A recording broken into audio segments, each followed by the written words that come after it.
ಯಾರು ಬೇಕಾದರೂ ನಮ್ಮನ್ನ ತಿರಸ್ಕಾರ ಮಾಡಬಹುದು, ನಮ್ಮ ಕನಸುಗಳನ್ನ ಹಾಸ್ಯ ಕೂಡ ಮಾಡಲಿ, ಆದರೆ ನಮ್ಮನ್ನ ನಾವು ನಂಬಲೇಬೇಕು ಸ್ನೇಹಿತರೆ. ಅಷ್ಟು ಸಾಕು. ನಮಸ್ಕಾರ ಸ್ನೇಹಿತರೆ, ನಾನು ನಿಮ್ಮ ಪ್ರೀತಿಯ ಸಂತೋಷ್ ಜಯಶಂಕರ್.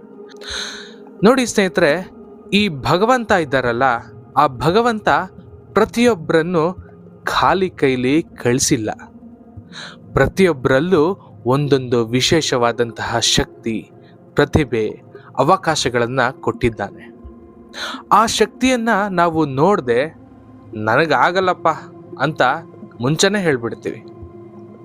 ಆದರೆ ಸ್ನೇಹಿತರೆ, ನೆನ್ಪಿಡಿ, ಇಡೀ ಜಗತ್ತೇ ನಿಮ್ಮ ವಿರುದ್ಧ ಬಂದರೂ ಸಹ ನೀವು ನಿಮ್ಮನ್ನು ನಂಬಿದ್ರೆ ಸಾಕು. ನೀವು ನಿಮ್ಮನ್ನು ನಂಬಿದ್ರೆ ಅದೇ ನಿಮ್ಮ ದೊಡ್ಡದಾದಂತಹ ಆಯುಧ ಆಗುತ್ತೆ. ಸ್ನೇಹಿತರೆ, ಈ ವಿಷಯದಲ್ಲಿ ಒಂದೊಳ್ಳೆ ಉದಾಹರಣೆ ಕೊಡಬೇಕು ಅಂತ ಇಷ್ಟಪಡ್ತೀನಿ. ಗಾಳಿಯಲ್ಲಿ ಹಾರುವಂಥ ಚಿಟ್ಟೆ, ಅದನ್ನು ಹಿಡಿಯೋಕೆ 1000 ಜನ ಬಂದರೂ ಕೂಡ ಅದು ತನ್ನ ರೆಕ್ಕೆಗಳನ್ನು ನಂಬಿ ಹಾರ್ತಾನೆ ಇರುತ್ತೆ.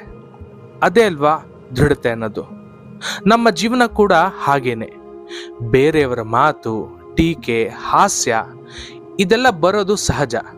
ಆದರೆ ಸ್ವಯಂ ನಂಬಿಕೆ ಎಂಬ ರೆಕ್ಕೆಗಳಿದ್ರೆ ನಾವೇ ನಮ್ಮ ಗುರಿಯನ್ನ ತಲುಪ್ತೇವೆ ಸ್ನೇಹಿತರೆ. ಇದು ನಿಮಗೆ ನಿಜ ಅನ್ಸಿರ್ಬೋದು. ಸ್ವಯಂ ನಂಬಿಕೆ ಅಂದ್ರೆ ಅಹಂಕಾರ ಅಲ್ಲ ಸ್ನೇಹಿತರೆ, ಅದು ಧೈರ್ಯ.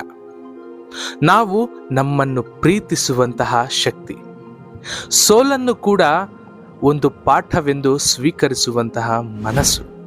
ಸ್ನೇಹಿತರೆ, ಇಂದು ನಿಮ್ಮ ಜೀವನದ ಕಡೆಗೆ ತಿರುಗಿ ನೋಡಿ ಒಂದು ಪ್ರಶ್ನೆಯನ್ನ ಕೇಳಿ, ನಾನು ನನ್ನನ್ನ ನಂಬ್ತಿದ್ದೀನಾ ಅಂತ. ಆ ಉತ್ತರ ಹೌದು ಅಂದ್ರೆ ನೀವು ಈಗಾಗಲೇ ಗೆದ್ದಿದ್ದೀರಾ ಅಂತ.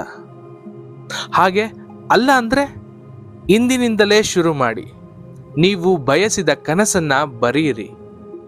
ಆ ಕನಸಿನತ್ತ ಪ್ರತಿದಿನ ಸಣ್ಣ ಸಣ್ಣ ಹೆಜ್ಜೆಗಳನ್ನ ಇಡ್ತಾ ಹೋಗಿ.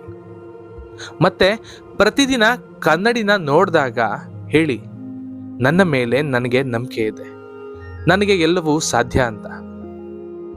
ಕೊನೆಗೆ ಒಮ್ಮೆ ನೋಡಿ, ನಿಮ್ಮ ಕನಸುಗಳೇ ನಿಮ್ಮ ಹಾದಿಗೆ ಬಂದು ನಮಸ್ಕಾರ ಮಾಡ್ತವೆ. ಅಷ್ಟೇ ಸ್ನೇಹಿತರೆ, ನಾನು ನಿಮ್ಮ ಪ್ರೀತಿಯ ಸಂತೋಷ್ ಜಯಶಂಕರ್. ಈ ವಿಡಿಯೋ ಇಷ್ಟ ಆದರೆ ದಯವಿಟ್ಟು ಲೈಕ್ ಮಾಡಿ, ಶೇರ್ ಮಾಡಿ ಮತ್ತು ಸಬ್ಸ್ಕ್ರೈಬ್ ಮಾಡೋದನ್ನು ಮರಿಬೇಡಿ ಸ್ನೇಹಿತರೆ. ಮತ್ತೊಂದು ವಿಷಯದೊಂದಿಗೆ ನಿಮ್ಮೊಡನೆ ಮಾತನಾಡೋಕ್ಕೆ ಬರ್ತೀನಿ. ಅಲ್ಲಿವರೆಗೂ ಥ್ಯಾಂಕ್ ಯು.